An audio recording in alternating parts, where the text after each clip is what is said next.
नमस्कार। EPS 95 पेंशनधारकों को एक और नए वीडियो में आपका बहुत बहुत स्वागत है। जैसा कि आप सभी को पता ही होगा कि आज पूरे देश के EPFO कार्यालयों और कलेक्टर ऑफिस और DM ऑफिस पर EPS 95 पेंशनधारकों की 4 सूत्रीय मांगों को लेकर के आंदोलन किया जाना था। उसी आंदोलन की रिपोर्ट आज की इस वीडियो में हम देने जा रहे हैं। दोस्तों, अगर इस चैनल पे नए हैं तो चैनल को सब्सक्राइब कर लेंगे और वीडियो को लाइक कर देंगे। दोस्तों, आज EPS 95 पेंशनरों की मांगों को लेकर के दिल्ली के मेन ऑफिस EPFO ऑफिस में कमांडर अशोक रावत जी, राष्ट्रीय अध्यक्ष वीरेंद्र सिंह राजावत ने यहां पर धरना प्रदर्शन किया और EPS 95 पेंशनरों की मांगों को लेकर के ज्ञापन भी दिया। मीडिया कर्मियों से बात करते हुए पेंशनरों की मांगों को यहां पर सरकार के सामने पहुंचाया। जितने हिंदुस्तान में EPFO ऑफिसेस हैं उन सब पर आज पूरे वृद्ध पेंशनर्स EPS 95 के जमा हुए हैं, आंदोलन कर रहे हैं। और जितने DM ऑफिस है सब में मोर्चे निकालकर लोग वहाँ पर ज्ञापन दे रहे हैं।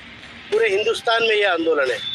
हम चाहते हैं कि हमारा काम आचार संहिता से पहले हो जाए, क्योंकि हमें यकीन है, क्योंकि आपने देखा होगा सरकार ने अभी बैंक कर्मचारियों के 17% पेमेंट बढ़ा दिए। जो इलेक्ट्रिसिटी बोर्ड से कम महाराष्ट्र के 15% पेमेंट बढ़ा के 15 जो भी उनको अलाउंसेस मिलते थे वो दुगने हो गए हैं। सबको दे रहे हो, जिनका हक बनता है नहीं बनता हम इसके बारे में बात नहीं करेंगे, लेकिन हमारा अपने हक का पैसा है और हम अपने पैसे से अपनी मांग पूरी करवाना चाहते हैं। ये मांग हमारी आने वाले 2-4 दिन में आचार संहिता लगने से पहले पूरी हो, इस मंशा से हम यहाँ दिल्ली में आए हैं। और इसी मंशा से पूरे हिंदुस्तान में आज भारत का वृद्ध नागरिक आंदोलित है, आंदोलन कर रहा है, रास्ते पे खड़ा है। आगे बढ़ो, आगे बढ़ो। एक और बात हम आपको बता दें, जो कमांडर साहब से छूट गई, उन्हें मुझसे इशारा करके कहा कि आप कहिए। 1 या 2 दिन के अंदर अगर हमें कोई शुभ संदेश नहीं मिलता है तो 14 तारीख को जंतर मंतर के ऊपर फिर से हमारा 1 दिन का विशाल धरना प्रदर्शन होगा।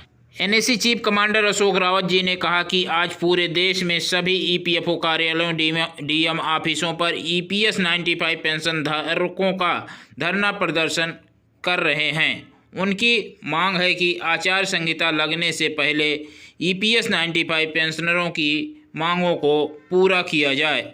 साथ ही NSC के राष्ट्रीय संघर्ष समिति की तरफ से आज 11 मार्च 2024 को माननीय प्रधानमंत्री श्री नरेंद्र मोदी जी और श्रम मंत्री श्री भूपेंद्र यादव जी के नाम यहां पर ज्ञापन भी दिया गया, जिसमें 75 लाख से अधिक औद्योगिक, सार्वजनिक और निजी क्षेत्र और मीडिया के कर्मचारियों और जो भी EPS 95 पेंशन धारक हैं उनके लिए यहाँ पर पेंशन बढ़ोतरी की मांग को लेकर के उन्होंने बताया कि इन सभी कर्मचारियों को क्रमशः 417 रुपये, 541 रुपये, 1250 रुपये प्रति माह यहाँ पर फंड में जमा करवाया है, लेकिन इन वृद्ध पेंशनरों को औसतन वेतन 1000 रुपये ही पेंशन मिल रही है। यह पेंशन इतनी कम है कि यहाँ पर पति पत्नी का गुजारा होना बहुत मुश्किल पड़ रहा है। EPS 95 पेंशन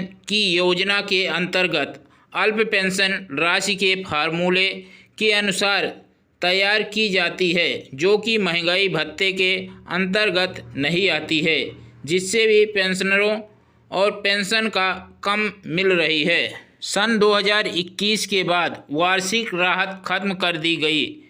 दिनांक 5/9/2008 से EPS 95 पेंशनर को दी जाने वाली पूंजी की वापसी का प्रावधान भी बंद कर दिया गया है, जबकि यह जब बनी थी कर्मचारी भविष्य निधि संगठन यानी EPFO ने यहाँ पर वचन दिया था कि EPS 95 पेंशन स्कीम योजना के अंतर्गत सरकारी पेंशन योजना से 10% अधिक बेहतर होगी। इस संवेदनशील विषय को भारतीय जनता पार्टी ने भी उठाया था। राज्य सभा के पिटीशन नंबर 147 के अनुसार कोश्यारी समिति का भी गठन किया गया था। कोश्यारी समिति ने मिनिमम पेंशन 3,000 रुपये बढ़ाने की मांग रखी थी और उसे महंगाई भत्ते से जोड़ने के लिए भी गुजारिश की थी। यह भी सादर किया गया कि भारतीय जनता पार्टी आने के बाद मिनिमम पेंशन 1,000 रुपये किया गया। माननीय महोदय जी को यह नहीं पता है कि उन्होंने तुरंत श्रम मंत्रालय को बड़ा पराक्रम दिखाया और अच्छे भविष्य का स्वप्न भी दिखाया।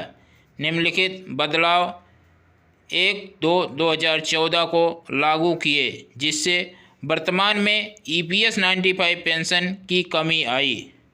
पहले तो EPS 95 पेंशन धारकों की जो पेंशन की गणना होती थी 2014 के पहले यहाँ पर 12 महीने के औसतन वेतन पर की जाती थी, उसे अब बढ़ा करके 60 महीने के औसतन वेतन पर कर दिया गया है, जिससे कि पेंशन में 30 से 35% की कमी आई। 1/9/2014 से वास्तविक वेतन पर उच्च पेंशन का भी प्रावधान को खत्म कर दिया गया है। दिनांक 1/9/2014 से भर्ती हुए कर्मचारियों को 15,000 रुपये से ज़्यादा वालों को EPS 95 पेंशन से बाहर कर दिया गया है। माननीय महोदय जी, वास्तविकता यह है कि कम पेंशन व मेडिकल सुविधा के अभाव में 8 वर्षों से अखंडित संघर्ष के कारण ये वृद्ध EPS 95 के पेंशनर प्रतिदिन लगभग 200 लोग मरते जा रहे हैं। अब पेंशनर की स्पष्ट धारणा बन गई है कि इन पेंशनरों की मौत का कारण EPFO की क्रूर व्यवस्था है। EPS 95 पेंशनरों के वृद्ध लोगों को देखते हुए, इनकी मृत्यु दर को देखते हुए इन EPS 95 पेंशन धारकों की पेंशन 1,000 रुपये से बढ़ाकर 7,500 रुपये किया जाए, उसे महंगाई भत्ते से जोड़ा जाए। दिनांक 4/10/2016 के सुप्रीम कोर्ट के निर्णय के अनुसार और 4/11/2024 के निर्णय के अनुसार यथावत पेंशन को लागू किया जाए और 1/9/2014 के पूर्व व बाद के सभी EPS 95 पेंशनरों को उच्च पेंशन व हायर पेंशन का लाभ दिया जाए। पति पत्नी को मेडिकल मुफ्त सुविधा दी जाए और जिन लोगों को इस योजना में शामिल नहीं किया गया उन्हें या तो शामिल किया जाए या तो उन्हें कम से कम 5,000 रुपये पेंशन राशि दिया जाए। इस तरह का आग्रह आज सरकार से यहाँ पर किया गया और माननीय प्रधानमंत्री जी और श्रम मंत्री जी के नाम यहाँ पर ज्ञापन सौंपा गया।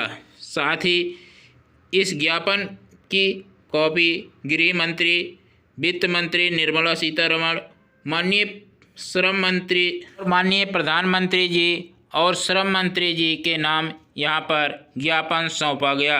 साथ ही इसकी कॉपी गृह मंत्री अमित शाह, वित्त मंत्री निर्मला सीतारमण, माननीय श्रम सचिव भारत सरकार श्रीमती नीलम समी राव जी के, माननीय श्रम सचिव श्रीमती नीलम समी राव, केंद्रीय भविष्य निधि आयुक्त EPFO नई दिल्ली, सभी CBT के मेंबर और सभी सांसदों और विधायकों को भी इसकी कॉपी भेजी गई। आपको अपडेट दे दिया गया है कि देश के सभी EPFO ऑफिस, DM ऑफिस की खबरें यहाँ पर दी गई हैं। हम 2 बार प्रधानमंत्री जी से, कई बार श्रम मंत्री जी, वित्त मंत्री जी से मिल चुके हैं। सभी लोगों ने हमारे को आश्वासन तो बहुत दिए हैं, लेकिन अभी तक हम न्याय से वंचित हैं। हमने नौकरी के दौरान अंशदान करके पेंशन फंड में पैसा जमा कराया और वह अंशदान 83 करोड़ रुपए से आज की तारीख में 9 लाख करोड़ रुपए हो गया, जिसका सालाना ब्याज लगभग 70,000 करोड़ रुपए है। हमारी 4 सूत्री मांगे 7,500 रुपए न्यूनतम पेंशन प्लस है और पति पत्नी को निःशुल्क चिकित्सा सुविधा। ये सिर्फ इस ब्याज के पैसे से पूरी हो सकती है। मूल पूंजी तो भारत सरकार के पास ऐसे ही बनी रहने वाली है। हम पिछले 7 वर्षों से विभिन्न तरह के धरना प्रदर्शन आंदोलन, भिक्षावृत्ति, पोस्ट कार्ड अभियान, सामूहिक उपवास और ज्ञापन पे ज्ञापन देकर सांसद मंत्री को सबको अवगत करा रहे हैं और सभी हमारी मांगों से सहमत है। लेकिन बार बार आश्वासन के बाद भी मोदी जी कह रहे हैं देश भर में मोदी की गारंटी, लेकिन ये 75 लाख पेंशनरों को मोदी जी अपनी गारंटी पूरी नहीं कर रहे हैं। हम उनको यही याद दिलाने के आए हैं कि माननीय प्रधानमंत्री जी, आप अब 2 बार आप द्वारा दिया गया वचन पूरा कीजिए, अपनी गारंटी पूरी कीजिए और इन पीड़ित 75 लाख पेंशनर परिवारों को न्याय दीजिए। जय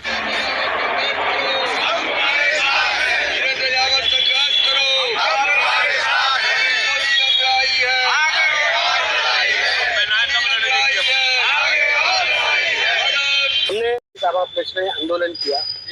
उसके बाद जो अभी यहाँ पे नई बिल्डिंग में लोग शिफ्ट हुए, कुछ अफसर यहाँ पे कुछ वहाँ पे, यहाँ पे CPFC मैडम से मिलने के लिए हम यहाँ पे आए और यहाँ पर आने के बाद हम 2 एडिशनल CPFC के साथ हमारी मीटिंग हुई। एक हमारे आदरणीय अपराजिता जग्गी जी और एडिशनल CPFC आदरणीय चंद्रमौली जी, दोनों के साथ हमारी चर्चा हुई, मीटिंग हुई और मीटिंग में विस्तार से सारे प्रपोजल पे ध्यान उनका आकर्षित करते हुए हमने ये कहा कि EPFO अपनी तरफ से कुछ बात करें और कहें कि हम इतना दे सकते हैं, उसके बाद ही फाइनेंस मिनिस्ट्री भी उसमें कुछ डालेगी। पिछले हफ्ते हम फाइनेंस सेक्रेटरी से मिले थे, मैं था, हमारे आदरणीय वीरेंद्र सिंह राजावत जी थे, महासचिव जी, उसके बाद राष्ट्रीय सचिव हमारे बहुगुणा जी थे। हम लोग एडिशनल CPFC जी से मिले थे, फाइनेंस सेक्रेटरी से मिले थे, TV सोमनाथन जी से। उन्होंने भी ये कहा था कुछ अगर CPFC कर सकते हैं तो कुछ हम लोग करेंगे और फाइनली होना ये पॉलिटिकल डिसीजन है और उसी की तरफ हम सबकी निगाहें हैं। आज 11 तारीख है, 14 तारीख तक हम कोशिश कर रहे हैं और बल्कि एक्सपेक्ट कर रहे हैं गवर्नमेंट कुछ करे। उन्होंने काफ़ी कुछ किया है, अभी बैंक के एम्प्लॉयज़ के लिए किया है, महाराष्ट्र स्टेट के इलेक्ट्रिसिटी बोर्ड के लिए काफ़ी कुछ किया है। हम चाहते हैं कि हमारा भी मुद्दा इलेक्शन से पहले और आचार संहिता लगने से पहले सॉल्व हो और इसी के विषय में हमने काफ़ी देर तक बात की। आज पूरे देश के EPFO कार्यालयों और DM ऑफिस कार्यालयों पर ज़बरदस्त पेंशन धारकों का आंदोलन, विरोध प्रदर्शन किया गया। दोस्तों, आशा करते हैं ये अपडेट आपको पसंद आई। अपडेट पसंद आई तो वीडियो को लाइक करेंगे, चैनल पे हमारे नए हैं चैनल सब्सक्राइब कर लेंगे। मिलते हैं नेक्स्ट वीडियो में, अभी के लिए धन्यवाद। जय हिंद।